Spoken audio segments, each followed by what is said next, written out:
Hello! It's Hebby, and welcome to the Seawing Prince Special. Queen Coral and King Gil of the Seawings have been extremely busy making their own kingdom, and you guys have all voted them way to the top of the list. The rest of this challenge is alphabetical, but the Seawing Princes are a special curveball.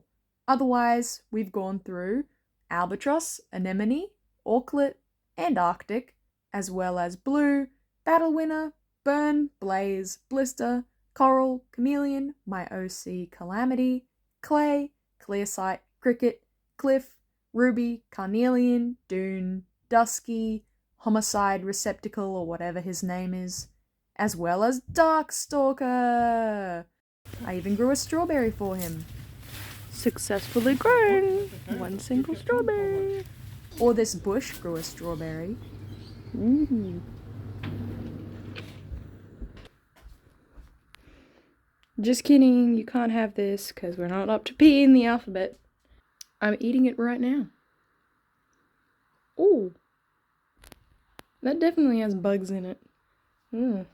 Anyhow, I also made Whirlpool of the Seawings, who I despise, and thank you to the generous funding of my beloved Whirlpool Hate Club members, who helped me to both keep working on dragon plushies and also guarantee Whirlpool is subjected to eternal torment. This video's torture method is to be tied to a ceiling fan and then stabbed by Albatross. So thank you to Ninja Kitty Awakens, Phoenix Fire, and Skywing Dad. Last minute thank you to the Wait Zaranek Fluffle for also being a true hater. On with the video. Coral and Gil have 32 sons. That's right, people. But since it would be an actual Herculean task to do all of those, actually doubling the dragon count from the current challenge, and since each dragon takes 10 to 15 hours or more, making all of the princes would take a minimum of 320 hours of work, but probably more like 500 hours. That much time is like a lot. I would actually legit die. So with that in mind, 50-ish hours just making 3 sounds a lot more friendly. Better than 32. Not that there's less than 32 dragons to go for this challenge, but that's for multiple videos, so I'll struggle through it. But the princes at once are too much for me, so since I can't do it all myself... Today's subject is slavery. I have requested some time from my fellow artists for unpaid manual labor. Woohoo! That's right, this is a collab video. Thank you to all the people who helped me with this extremely long task. It's been up to me, my mom, my dad, and several of my talented fellow plushie enjoyers and makers, all of whom I forced into a dragon making production line to fill out the ridiculously overstuffed ranks of unnamed Seawing princes. Actually, that's kind of a lie. Not all of them are unnamed. Of course there's Turtle, but he's off in the T category, since the main challenge is alphabetical. But there's also Fin, Cerulean, and Octopus, which have nothing to them, essentially, except for their names.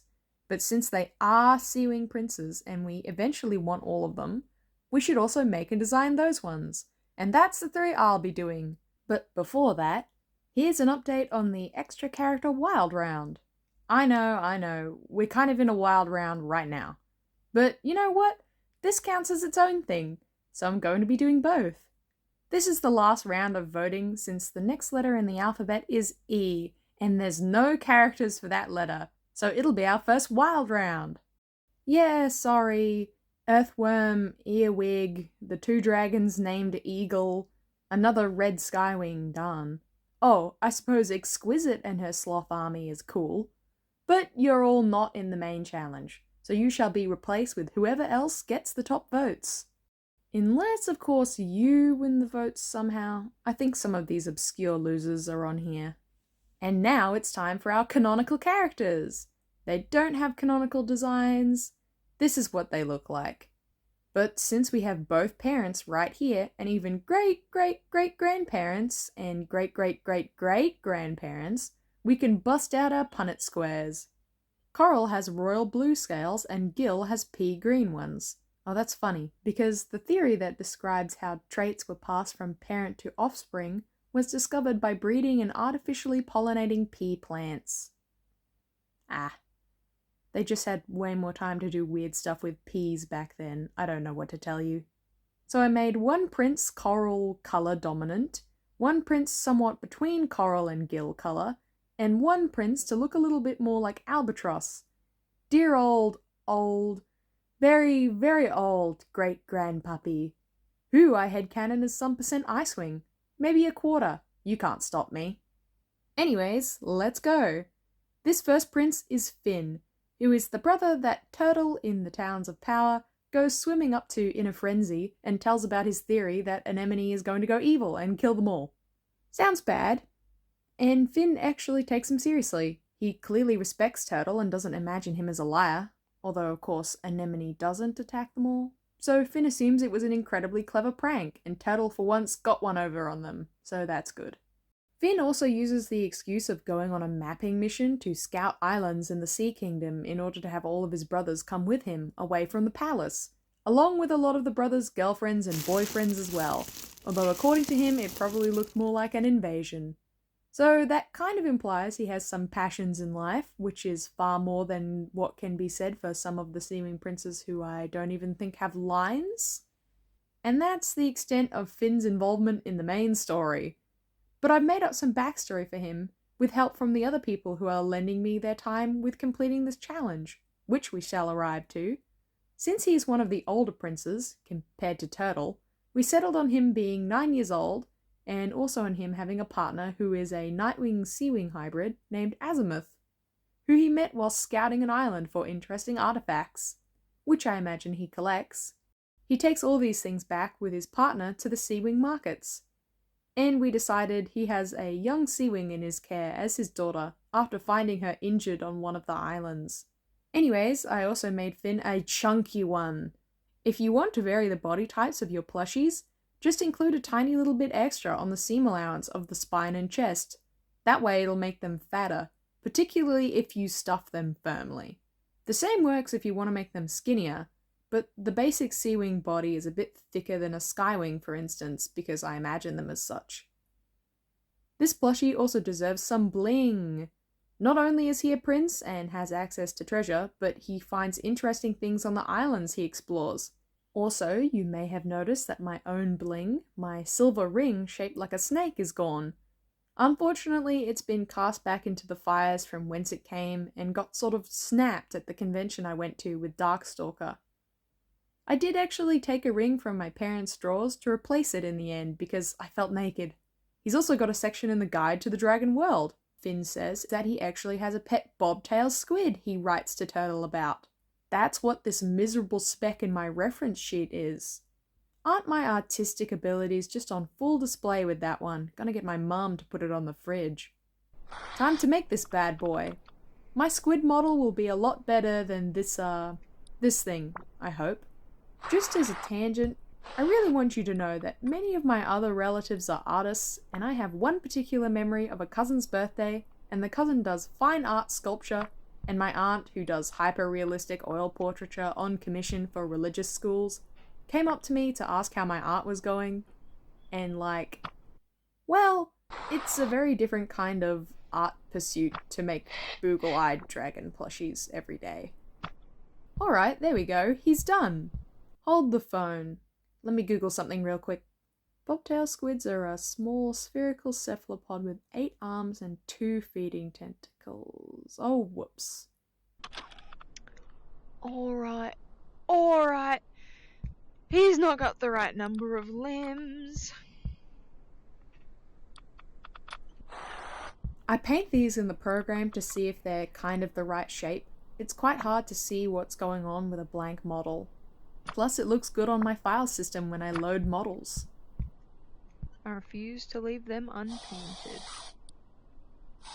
If only you could print them in colour. Ah, there we go. Now it's a squid. I'm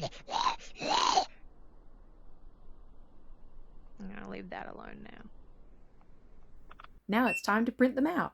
My dad named this file. Kobold and Blobby the Rotund. You're really mean. He's not Blobby. I don't know if he has a name, I can't remember.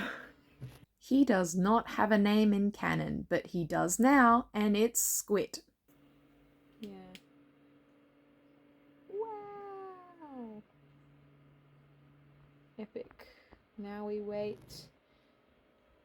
6 hours. Damn. Well, whilst we're waiting for that to happen, I might as well paint Finn's glow scales. This is just a regular fabric paint base in order to make an outline for where the real stuff will go. These actually do glow in the dark once they're complete. I love this fabric paint, by the way. And I also love using the sculpting program I made Squit with. It's Medium by Adobe, and it's free right now. But if they ever put it under the same subscription model as Photoshop, I am going to riot. Anyhow, this fabric paint takes ages to dry because it's a miserable winter here in Australia and it's cold. Although I do recognise I live in the tropics and therefore cold is not really the right word. But also because I live in the tropics, the rain has been continuous and that really brings the mood down. Anyways, with just a little sliver of sunlight, we can dry out Finn's glow scales and cure the resin for the little Squit, which is ready to be painted. Alright, now we're ready for the boy. That's right, he's really, really small. Ew. I'm going for a totally different colour scheme compared to how I made him when I painted him digitally. That one was red. But these guys can change colour with organs in their skin which contract, revealing or hiding pigment deposits. Those are called chromatophores. So it was definitely the same squid. He's just blue now. Blue and yellow. This thing is impossible to paint, by the way. It's so tiny. I mean, you can see it on the screen in front of you, but it feels different when it's actually in your hands. If you're watching this on a phone that's roughly the same size as mine, then the little squid you can see is probably close to how big he actually is. Did I explain that right? Apparently I would be a poor nail technician with all my complaints, because that's about the scale he is. Painting the eyeballs is the hardest part. But fortunately he dries really fast, because he's so small it barely even uses a lick of paint. Epic. Anyways, time to jar him so that Finn can take the little guy on adventures to the surface and to islands with him. Anyways, he needs some water. For this, I'm using crystal clear UV resin, which I am taking out into the sunshine to cure. Because of the deadly lasers! The deadly lasers from the sun! They're always trying to assassinate me. That's why I only go outside under the cover of the deepest, blackest darkness. What's this vitamin D thing? I've never heard of that. Moisturized.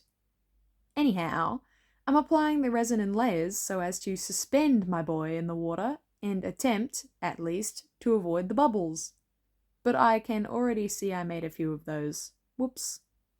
And now he's done cooking. We got a few imperfections, but I think he's cool. He looks very wet, which is ideal. Jarred. Sorry, buddy. Now to make something to carry these with. Starting off with a string that will go around the body and tail under the wing. I used a slightly different recipe for creating the big pouch here. This time I folded the back piece of fabric in order to buckle it out and give the pouch a flat bottom section. I freehanded this and sliced off the seam allowance on the fluffy side. Yay! Now to attach some bronze-looking rings that will hold our bag flexibly around Finn's neck. Now I'm filling some little jars with things that Finn would find around, using glitter! I love glitter. And I have glitter I got when I was 5 years old still around the place. It actually never leaves. I'm sorry, environment. If it makes Mother Nature feel better, I actually located these little dolphin shinies on the floor in my attic. These are now fish.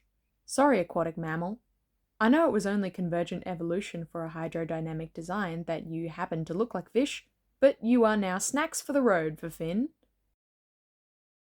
Anyways, for this little jar, I'm filling it with multicolored glitters with unusual shapes. These are seashells. 2-scale seashells.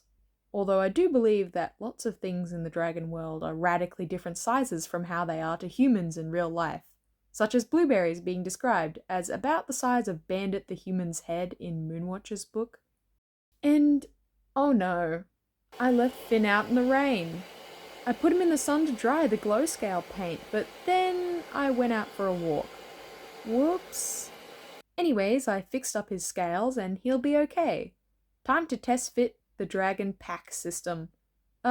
If you want to wash a custom plushie, don't just leave them out in a thunderstorm. Be nice. Although it won't kill them unless they're struck by lightning. Time for a couple more bags to fit the extra jars. These ones are made by just simply sewing down the lines on the flat fabric. Firstly, I'm joining the string portion at the tail. This is still removable, by the way. I will try to make a pattern for this, even though I just freehanded this one. Making pouches is super fun, because you get to fill them, and accessories are the best. Anyways, time to add our little trinkets to Finn's pouches. The big one is for Squit, of course, the precious pet for an equally precious boy. And that's the first prince completed. If you're thinking that Finn looks weirdly fluffy compared to the other plush, it's because he started off with soft material and then the blow drying event has only added to that. And he has pouches of many shiny trinkets as well as golden hornbands and earrings. He glows in the dark too. At the end I'll show you the lot of the princes I'm making all together. But now for our next named prince, Octopus. He's one of Turtle's clutch mates. And that's about the extent of his involvement in the plot. I'm actually starting with the head and all the facial features to shake it up a bit, which includes the barbels, which are the things on their chins. It would be interesting in a story to see the dragons engage with the world in a more dragon-sensory way. Like, these barbel things on actual animals can be used to physically feel around their environment, or in certain cases can contain ampullae of Lorenzini, which are gel-filled pores that act as electrosensory receptors used to pick up on electrical fields present in the environment, such as those generated by another animal's heartbeat or the geomagnetic field of the Earth. It would be a perfectly reasonable power for Tsunami or any other Seawing to be able to sense oncoming danger when she is underwater, which would be exceptionally useful to her in Book 2. I mean, come on. And the ability to align themselves with the electromagnetic field of the Earth would explain the Seawing's ability to traverse sometimes featureless and crushingly deep pelagic ocean. Now, it's implied that Seawings can dive to the bottom of the ocean and just use the features of the sea floor to navigate, and Tsunami and Turtles sort of did that in order to find their way to the lost continent, but even the world's deepest diving animals that can also breach the surface can't do that. As you go deeper into the ocean, the environment becomes more severe and the pressure becomes more intense. Fish in the ocean can't go all the way to the bottom of pelagic or open ocean if they live naturally where they can see sunlight. They're just not adapted for it. Very similar to how a sheep that lives at low altitude cannot survive at the top of Mount Everest. Except, of course, Mount Everest is approximately 8,800 meters tall, and the deepest point in the ocean is approximately 11,000 meters deep, which is, of course, deeper than Mount Everest is tall, and utterly sunless and devoid of light at the bottom. And the animals down there are subject to about 16,000 psi, a measurement of pressure, which would kill nearly anything capable of also reaching the surface instantly. Animals which survive at the bottom of the ocean cannot survive at the surface and vice versa. The ocean is very much not a homogeneous habitat and is heavily stratified based on the availability of light and amount of pressure. Seawings are just not adapted to live down there, or even to dive to such extreme depths as can be found in most intercontinental ocean. Considering Seawings have eyes, which would be nearly useless down that deep, and also the deepest diving creature that possesses lungs can only reach a depth of less than 3,000 meters, which is just barely a quarter of the depth I just said, and they only do so by utilizing many specific adaptations, I assume the Seawings cannot actually go down there. Look, they sort of half-heartedly explained in canon how Seawings hadn't swum to the lost continent by saying in the story that a Seawing wouldn't assume there was anything else out there, and would just not even bother. But it could be even more intense than that. Imagine a Seawing who completely believes in the stories of the lost continent and is determined to swim there. I mean, it's been a part of their mythology for thousands of years. Surely you would try at least once. Well, soon they would find themselves alone, floating in nearly completely empty water, The sunlight filtering from below them would fail long before it ever illuminated the bottom of a crushing black abyss as unknowable to them as it is to us people. Well, even less knowable actually. And without anything to anchor onto whilst they're sleeping, they would drift away. I think it'd make a Seawing change their mind pretty quick before they found the lost continent. It psychs me out just swimming in the ocean in just 15 meters of water. It's still pretty dark looking down there, and at 30 meters of water, it's like scary. This fish is also freaking me out too. It's creepy even if you've got fins on your feet and can hold your breath okay. I don't necessarily think being a sea animal would at all increase your ability to not look down there in pure horror. So with this being around 15 to 20 meters, imagine thousands and thousands of meters below you. Actually, don't imagine thousands, that would be awful. Just unimagine that. Shallow, tropical oceans and sunshine for you, with small, maybe palm-sized fishes which possess negligible teeth. Anyways, they don't bring up the use of the bubbles in the book, but I choose to imagine they can do that stuff with them. It would be great flavor text, but absent of support in canon, it's also great imagination for my own headcanon based on observable characteristics of their anatomy. I have been thinking a lot about Seawing anatomy since an elasmobranchiologist came to my class and dissected a stingray with a carving knife in front of everyone, and I was in the splash zone. It was, ethically sourced 3-day-old washed-up stingray which had been briefly frozen and partially defrosted before the anatomy class. But yeah, that was something. Anyways, I found this charm of an actual octopus and decided to last minute include it in his jewelry. He has a partner named Coast, which was made for the challenge, and who we shall cover later. My choice for the lore of this guy is that, because of his involvement in the story mostly being about joking with Turtle and playing with him in racing games, he's sort of a sporty goofball who just likes to swim fast and eat delicious lobster. I don't know if lobster is actually delicious, they're too cute. But yeah, kind of funny that Turtle was the one who swam to the lost continent and not literally any of his brothers. Although, would have been better if Turtle had that enchanted kelp piece, which he made specifically to be faster than Cerulean and Octopus, which is now probably off giving some random fish somewhere superpowers. And now, for the last named Seawing prince, Cerulean! Cerulean does nothing ever, that's epic. Although we can guess that Cerulean is approximately cerulean coloured, the Seawings have the most colour variation of any of the non-colour changing Pierian dragons it seems.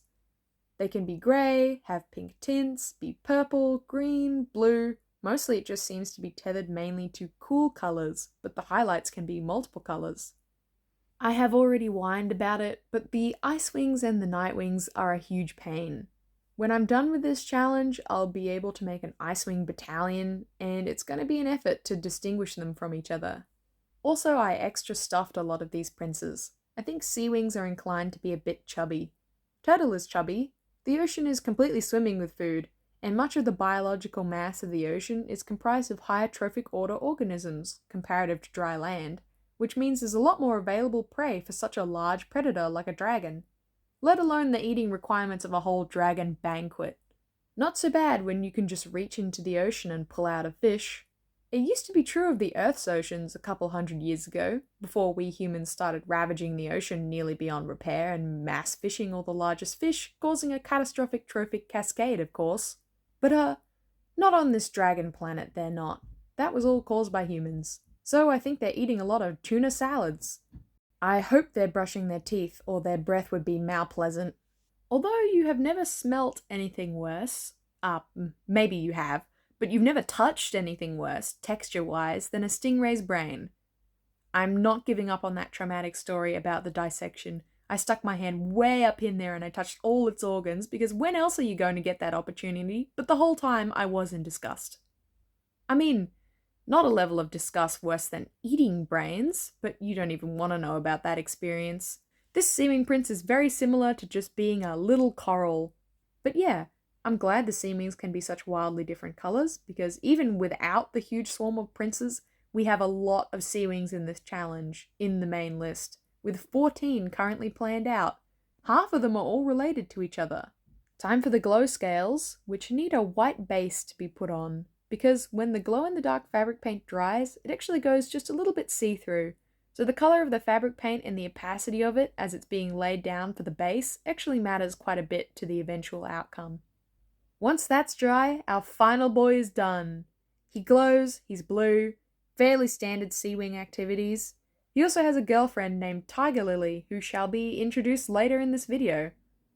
There's a lot of princes, aren't there?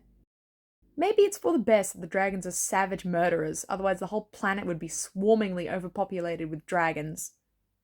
Actually, that does seem to be somewhat the case. But there's many more princes to go. That's right, suckers. Get back to work. And now, the world is ready for the great armies of Seawing princes to swarm from the waves and conquer dry land.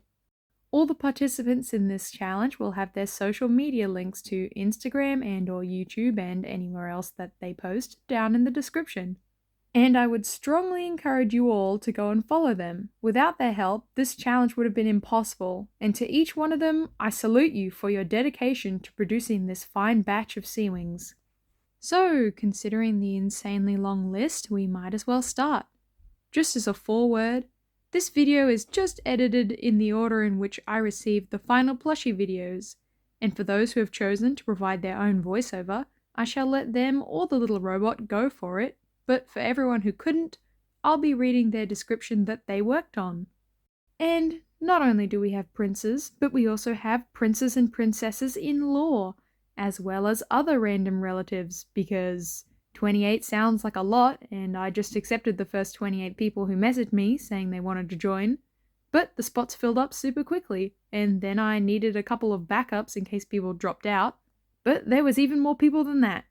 So, the princes got girlfriends and boyfriends, look at that! They're mentioned to have tons of partners by Fin in the Guide to the Dragon World, so he was the first to get hitched, and there's a couple more mixed in, so look for that in the list. Next up is the product of the Crimson Dragon Art's back-breaking, blood-letting manual labour, Prince Sockeye. As a dragonette, Sockeye was always curious, gathering whatever trinkets or oddities he could find from the seafloor. He fashioned whatever he found into crude pieces of jewellery, which he shared with his younger brothers. Sockeye refined his skills at jewellery making and started selling his work to high-ranking Seawings. He learned to be a good trades dragon, and he studied economics at the Deep Sea Palace. Queen Coral wanted him to help the Seawings in their war efforts. Sockeye was never a soldier, but he helped make armour and weapons making more efficient. Gil always saw Sockeye's skills as admirable, but Queen Coral often had her mind on having a successful daughter. Sockeye always gave his best jewellery pieces to her, although they were often overlooked among all of the other gifts Coral received. On Coral's hatching day, Sockeye created a very fine tail piece. It became one of Queen Coral's most beloved jewellery pieces. Sockeye was praised for only a moment. That moment passed quickly, as Coral vowed to stay next to her recent egg clutch, hoping for a surviving daughter. It was successful, with Anemone being the first princess in many years. Coral immediately doted on her and kept her close. Sockeye found himself, when he decided to leave the Seawing Palace for possibility, becoming a well-known trades dragon. He found a girlfriend there who filled his longing to be seen. She was a sandwing named Dusky, who complemented his innovative nature with her headstrong personality.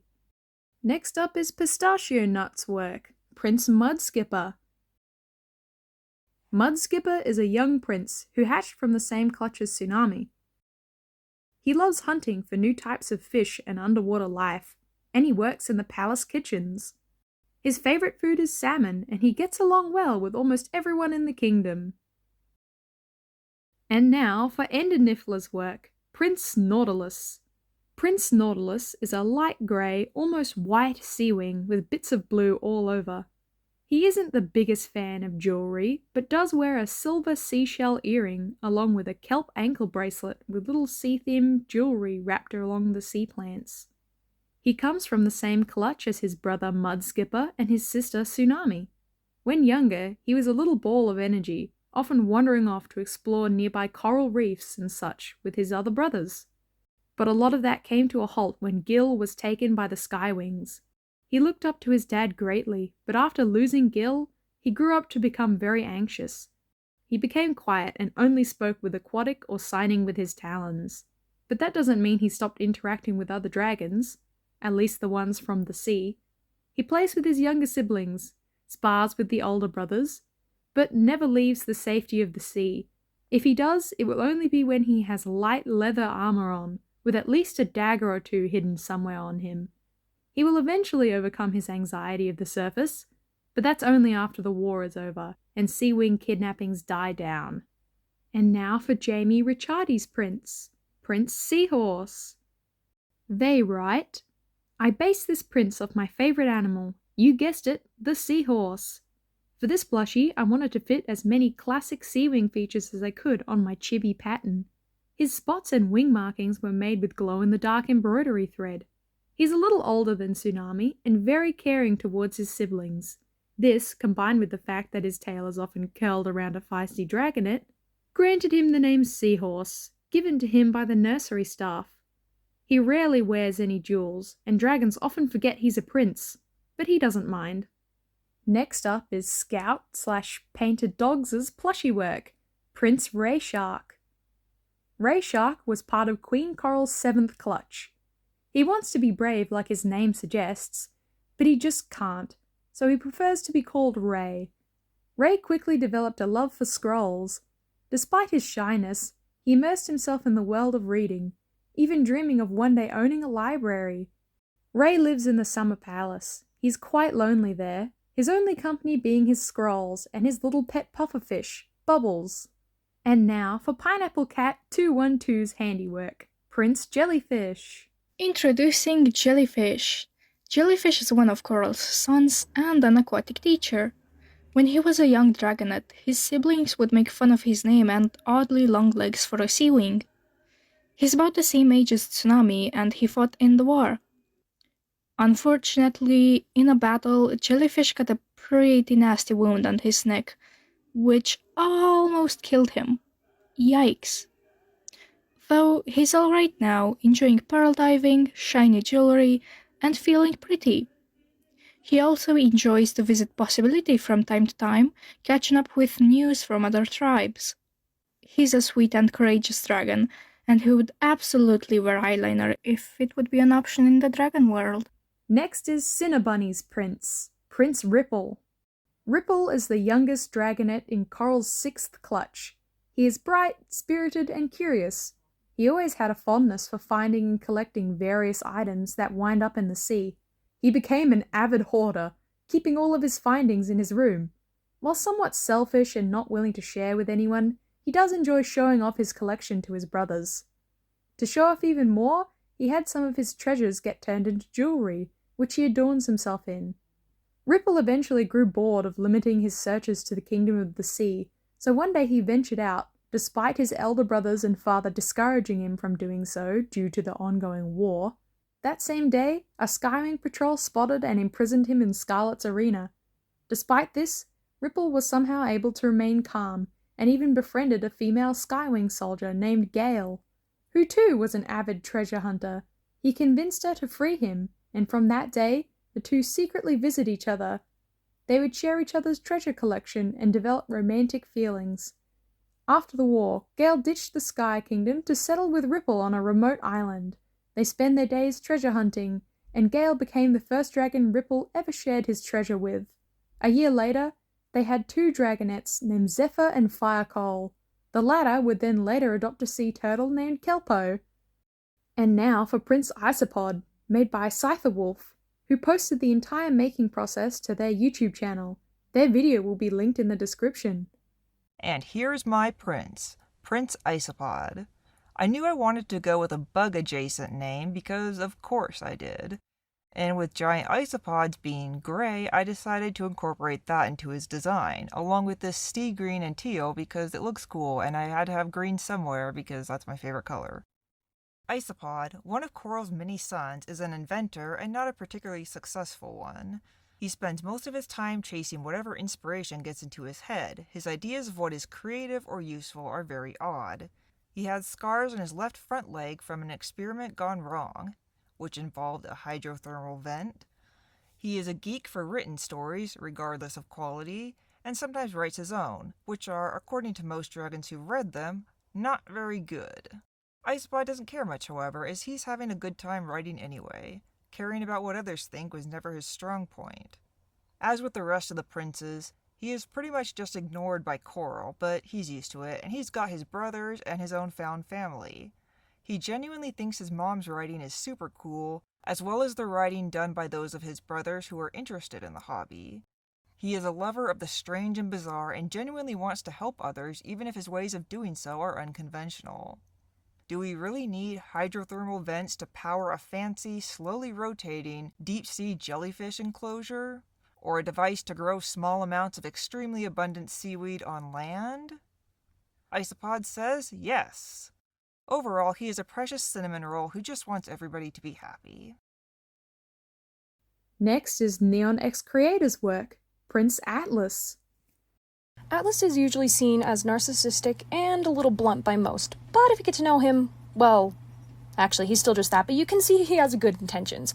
He's close with most of his brothers and enjoys eating salmon, tuna, and other seafood delicacies. Because of the war, Atlas was untrusting and hateful towards other tribes until one day, while adventuring, he bumped into a sandwing. Despite his difficulties, he began to fall for the dragoness and her views. As time went on, he began to realize his feelings for her and became ashamed. Some part of Atlas loved her, and the other part, raised in the kingdom and surrounded by nothing but Seawings, didn't want to admit it. As the war ended, he started to accept his love, and became more loving and accepting of others, even trying new things and all of that. And now for Prince Seafoam and his family, made by Orbweaver the Hivewing. Seafoam is a very nervous dragon, fearing that, like his mother, no dragon will ever truly love him. Part of Orca's clutch, he was unaware of the animus trait of his siblings. After watching the fight between Coral and Orca, he became terrified of violence and vowed to never hurt anyone with his claws. When the eggs started being destroyed in the royal hatchery, Seafoam was convinced it was all the royal eggs, not just the female ones. His terrible anxiety and lack of coping mechanisms led him to believe that the egg smasher would come after the live royals too. He believed this to be the work of Albatross.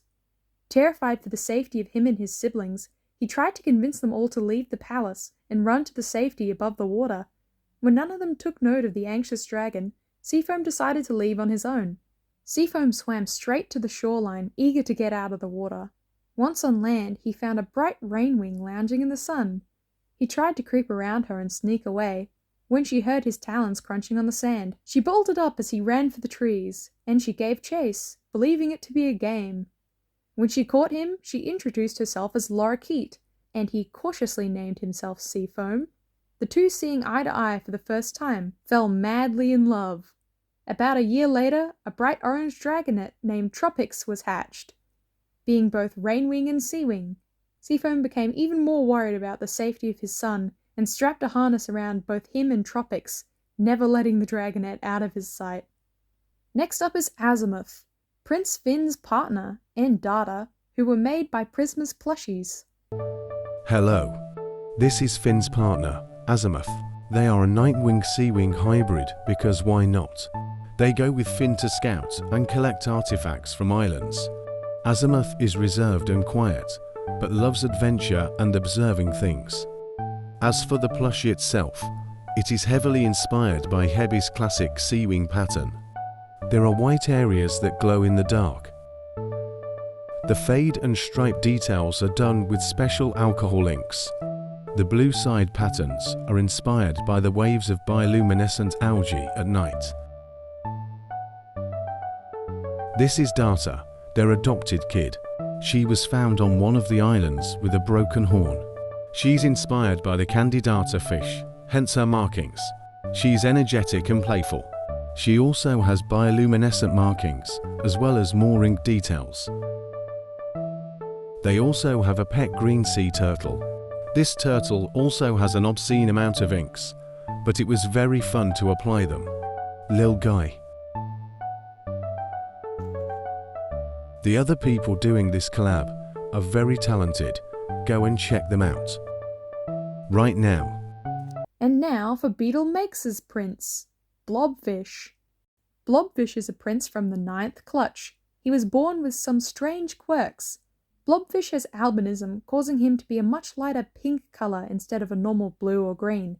He also has an abnormally short back and spine and a short tail.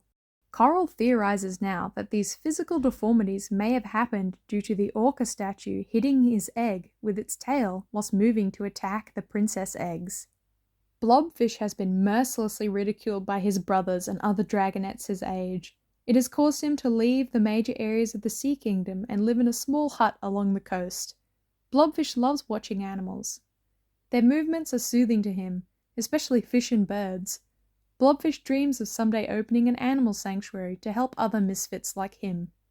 Next is fable-bound Thicket's prince, Reef. This is Reef, named after the coral reefs you see underseas. He is a very flamboyant and fashionable man, as you can see by his many decorative and glowing scales and spots, all made through embroidering and picking out very sparkly fabric for his belly. At first, when you think of him, you may think he's outgoing, but actually he's quite shy. He's very specific about his circle of friends, but once you get to know him, he's pretty fun to be around. And now for Prince Oyster, made by Lunaden. Prince Oyster is from Coral's second clutch, with no sisters their age coming from the clutch. He has blue scales and a rare mottled pattern down his back. He currently does not have a partner, but his best friend is a melanistic rainwing named Twilight. She met him on one of his trips to the rainforest, and they bonded over the coloured mutations in their scales. They both are keen treasure hunters, and when they have spare moments they search for treasure in the rainforest or along Piria's beaches. After the fiasco with Orca, Oyster is very protective of his younger siblings and repeatedly tried to save his sister's eggs once the murders start. Unfortunately, he was forced away for one reason or another, and when he returned, the eggs were destroyed. After each death, his grief redirected him to focus on keeping an eye on his brothers, until he could live with it. To Coral's delight, Oyster is an aspiring writer, though he prefers to write songs rather than stories like her. His peacekeeping and protective nature makes him a great diplomat for the Seawings, intent on procuring friendly relationships between tribes. Next is Redwood Plushies' prince, Flameback. They wrote in the description, "Hello, Redwood Plushies here. I present to you Prince Flameback as my part of the Seawing Prince collaboration effort. Flameback is from the very first clutch of Queen Coral, which includes his sister Orca and his two brothers Undertow and Seafoam, making him 16 years old.